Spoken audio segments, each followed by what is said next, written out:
BNP সরকারের ১০০ দিনে খুন হয়েছেন ৬০৫ জন। নির্যাতনের শিকার ৩,৫০০ নারী শিশু। বেড়েছে চুরি, ডাকাতি, ছিনতাই সহ নানা অপরাধ। গবেষণা প্রতিবেদনে এই তথ্য জানিয়েছে টিআইবি। সংস্থাটির মতে ইতিবাচক উদ্যোগ থাকলেও দুর্নীতি প্রতিরোধ ও জবাবদিহি প্রতিষ্ঠায় উদ্যোগের ঘাটতি উদ্বেগজনক।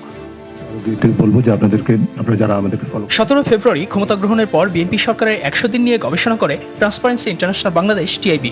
জাতীয় সংসদ, বিচার ও নির্বাহী বিভাগ, স্থানীয় সরকার, ব্যাংক ও আর্থিক খাত এবং গণমাধ্যম সহ 9টি ক্ষেত্র ছিল তাদের গবেষণার পরিধি।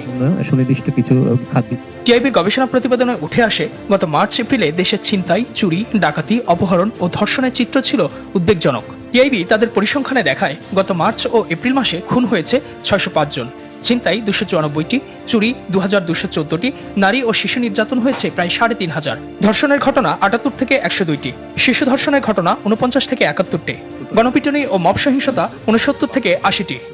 সেই মব সংস্কৃতি থেকে শুরু করে যে অপরাধ প্রবণতা, চাঁদাবাজি, দখলবাজি ইত্যাদি, মাঠ পর্যায়ে হাট বাজার দখল, পরিবহন খাত, বাস স্ট্যান্ড এবং এই ধরনের যে এক্সটর্শন বা চাঁদাবাজি, দখলবাজির ক্ষেত্রগুলো, সেগুলো যে দলীয় প্রভাবের হাতে নিয়ন্ত্রিত, সেই অবস্থা কিন্তু এখনো অব্যাহত আছে।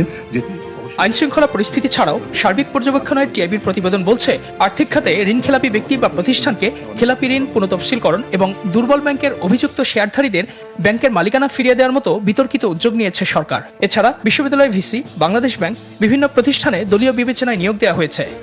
গুরুত্বপূর্ণ প্রতিষ্ঠানে দলীয় বিবেচনা, রাজনৈতিক বিবেচনা আসবে, কিন্তু যাদেরকে নিয়োগ দেওয়া হবে তারা কি আসলে দল নিরপেক্ষভাবে তাদের উপর অর্পিত দায়িত্ব পালন করতে পারবেন কিনা, এই বিষয়টি নিশ্চিত করা সরকারের দায়িত্ব। এক্ষেত্রে সরকার ইতিমধ্যে ব্যর্থতার পরিচয় দিয়েছে। তার দৃষ্টান্ত আপনারা জানেন যে বাংলাদেশ ব্যাংকের গভর্নর থেকে শুরু করে সমস্ত বিশ্ববিদ্যালয়গুলোকে উপাচার্য নিয়োগ, সমস্ত স্থানীয় সরকার প্রতিষ্ঠানগুলোতে প্রশাসক নিয়োগ। টিআইবি জানায়, সরকারের ১০০ দিনে ১৮৮ জন সাংবাদিক হয়রানির শিকার হয়েছেন, ১২ জনকে গ্রেফতার করা হয়েছে। এছাড়া বিচার বিভাগের স্বাধীনতা, মানবাধিকার, দুর্নীতি দমন এবং গুম প্রতিরোধে বিএনপি সরকার পেছনে হাঁটছে বলেও জানায় টিআইবি। সরকার ১০০ দিন একদিক থেকে আশা টাকা নেওয়া সম্ভাবনাময়, তবে জবাবদিহিমূলক সরকার প্রতিষ্ঠান প্রত্যাশা পূরণে সুনির্দিষ্ট পথরেখা বা উদ্যোগের ঘাটতি বিবেচনায় উদ্বেগজনক।